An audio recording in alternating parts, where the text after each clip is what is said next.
I'll tell you, one of the biggest secrets to dressing well is to not care at all what a woman thinks about the way you dress.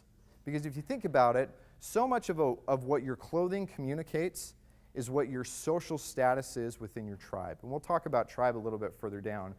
But the value of men within the tribe is always, always, always, or at least almost always, but mostly always, determined by the other men within the tribe. It's not by the women. The women will reinforce that, but it's not determined by the women. And the problem that most men have, whether it comes to pick up and just trying to define their self-worth by how many women they can bed, or trying to dress in a way that's attractive to women, is that we're allowing our value to be determined rather than be reinforced by a relationship with women, when it should be something that's reinforced by the tribe. For me, that's my God, that's my country, that's my family. Those are other variables, but it's your tribe, not just who's this hot person and what does she think of me and does she like what I'm wearing. Does that make sense? Okay. So I'm going to show you some ways that we can actually see the difference here. What's your reaction to a photo like this? See a dude putting on makeup, right? A little bit kind of uncomfortable. Maybe you shouldn't feel uncomfortable because we live in a progressive world and I don't know what to think about this and blah, blah, blah. But viscerally, that just doesn't look right, right? Because he's accentuating things that are visually appealing. By making his eyes look bigger, he looks more innocent. He's got soft skin tones. It's not indicative of hard work. He doesn't look like he's willing to embrace any sort of physical risk. There's nothing there about a protector or a provider. Now you see a woman putting makeup on and it looks fine. It looks great. Okay, let's take it one step further. And you see an older gentleman who's getting a little bit of makeup put on, and you see this in the context of, okay, he's probably a broadcaster. Maybe he's a politician who's going on national news.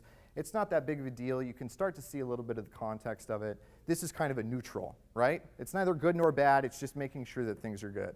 All right, what do you think about these guys? That's makeup, right? That's a whole ton of makeup. But that is a whole different story that they're telling. Is that appeal or is that power that they're communicating? That's power, right? You think you'd want to go to war against those guys? Why? They're a bunch of pansies that are wearing makeup. Right? No. That's a whole different story that they're telling because of what they're doing with the same objective content.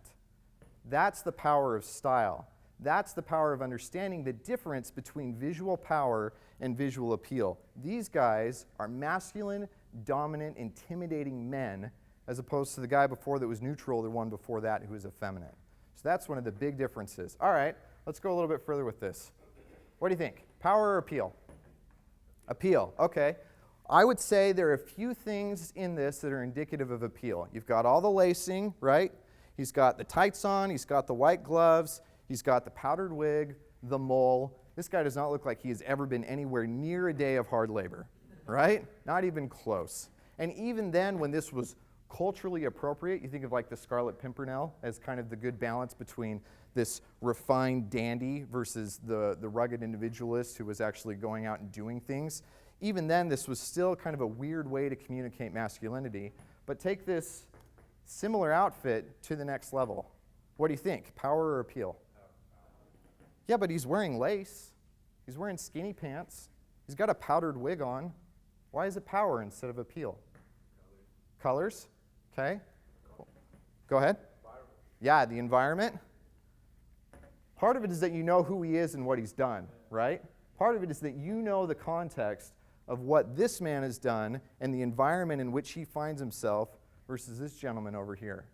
But that's the great thing about style, is that it can either reinforce all of these other variables that help you communicate your masculinity to the rest of the world, or it can provide a contrast to them and downplay it. What you want to do, especially in a world that doesn't value traditional masculinity, especially in a world that tries to tell you there's only one way that you can actually aesthetically express that masculinity, is you want to figure out the best way that you can do it and then leverage it as much as you can, because the contrast between you and the sissy, limp-wristed hipsters of the rest of the world is going to be so much stronger, and it's never been easier to dress better than it is now. So you can thank the baby boomers for ruining the idea of masculine aesthetics, right? So, huge difference between those two. How many of you guys have seen this image before? Right? Okay, a little bit. Have you ever thought about this? To me, this is the perfect summation of the difference between visual appeal and visual power. Because if you think about it, A well-tailored suit doesn't really show a whole lot of skin, right? It's not showing anything that's actually going to be turning a woman on from an appeal standpoint. You have no idea what kind of shape a guy is in. I mean, yeah, you have some general context, but you don't know for sure. You have no idea about anything from an appeal standpoint, but it tells a whole story about his power.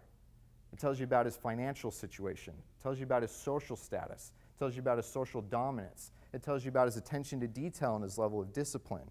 And so it gives you an entire story, and those are the things that women are primarily attracted to. And so those are the kinds of things that you can signal by dressing well. Does a well-tailored suit do that? Absolutely. Is it the only thing it does it?